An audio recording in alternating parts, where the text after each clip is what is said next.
Hey, what's up, guys? And welcome to this week's rundown. We had yesterday our first week, Christmas season right now. I know you love Christmas. I love Christmas. I know it. You know why? Because my wife loves gonna say, Christmas. And 'cause what Leanne she loves loves, I love. That's That's right. what every husband should say, Happy right? wife, happy life. Always. That's right. Always. But talking about God with us, man, this week, talking about the mountaintops and the valleys, how God is with us, man. This was a very personal message for me. This is something that I'm still walking through, and talked about that. But one thing you said there at the very beginning that I think is so crucial that we dive into, because a lot of times we like to think of our life, even especially around the Christmas season, as merry and bright, joyful. But let's be real. Valleys are inevitable. And you talked about that a little bit, dive a little bit deeper into that. Yeah, I mean, you can't avoid it. It's coming your way. Everyone's going to experience a valley. Yeah. And honestly, a lot of times around the holidays, valleys are, they're reminded of a valley they went through. There could be an empty chair from a loved one. This is the first Christmas that's ever happened. It could be the kid who hasn't come home yet, and you're waiting for them to come home. It could be, this is the first time that husband and wife are not together. And now kids are spending for the very first time Christmas with mom, Christmas with dad. And so the holidays, a lot of times, which is supposed to be, like you said, merry, joyful, but a lot of times brings a lot of depression, loneliness, and anxiety for people when we're supposed to be the most exciting time. Yeah. Actually, the reflection part of it really, hones into either the valley they're in or at least a valley they've gone through. Because they're either going to be in one or you're just coming out of one. And you may not have one for a little while, but most of our lives, honestly, is spent in the plains, in the valleys, and that's life. Life's tough. Yeah, and I think that something big with that is that they're inevitable, but really diving a little bit deeper is, okay, well, what do I do whenever I'm in the valley? And you talked a lot of times that, and I mean, I'm guilty of it, you're guilty of it, we're all guilty of it. A lot of times you either run away from God or you run to Him.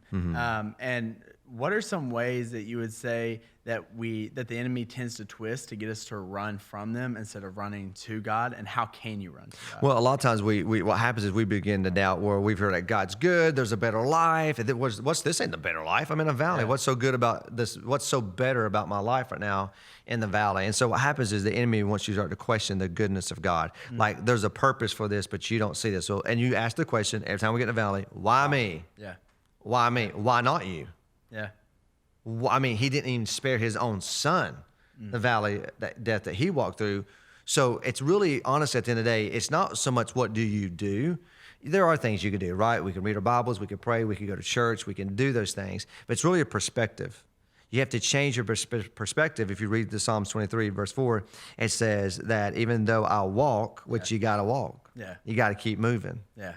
Life is going to go with or without you. It's going to force you to go.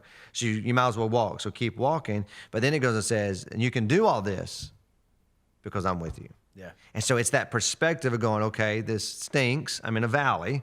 I didn't ask for it, didn't want it, didn't predict it, but I'm in it. So what do? You got to keep walking and you got to keep your eyes on the Lord. And if not, most people, like I said, you'll start questioning God. Why me? Your heart gets hard.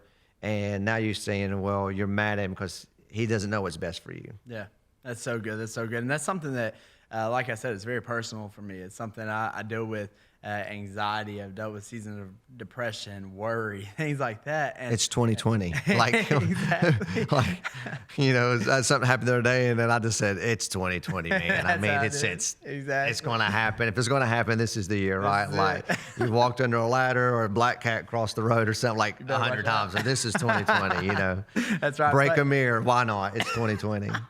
But yeah, It's bad luck to be superstitious. So if you're superstitious, I'm just kidding. I'm not superstitious. I'm just a little stitious. Oh, But cut that out. Cut that off. But like I said, it's very personal for me, and I dealt with wanting to run, even if it wasn't necessarily running from God. I just wanted to run through the valley and just remind myself to, hey, slow down. Even in this season, I need to slow down because God's wanting to teach me something. He's wanting to walk through it with me. And what I noticed was I wouldn't miss the miracle there in the middle.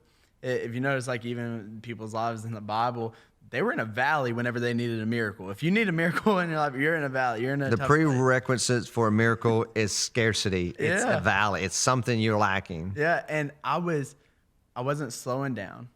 and I was missing the miracle in the middle. So I want to encourage you all as well. Don't miss the miracle there in the middle of the valley. God's wanting to do something. What's the first thing we do when a valley comes? If you're kind of old school, it's like, it's just my cross I got to bear. Yeah. Right. But what do? First thing we do, we call people and ask them to pray the cross out of our life. Yeah. Pray that valley out. Pray that God gets rid of it. And God's like, what do you mean? I just put you in. I'm going to teach you something. I want you to go through this. Yeah. And a lot of times we want out of it. But then with talking through that, there at the end, you talked there in Romans how there can be good things that come out of it, that it can produce good things that Paul talks about. And so what are some of those things in your personal life that you've seen God use in the valley for you? Well, if there's a purpose for the valley and God's working on me, and that's what we don't realize, is we think it's God's working on everybody else, but really it's something for you. Yep. Like your whole life is a training ground getting you ready for you're going to spend eternity.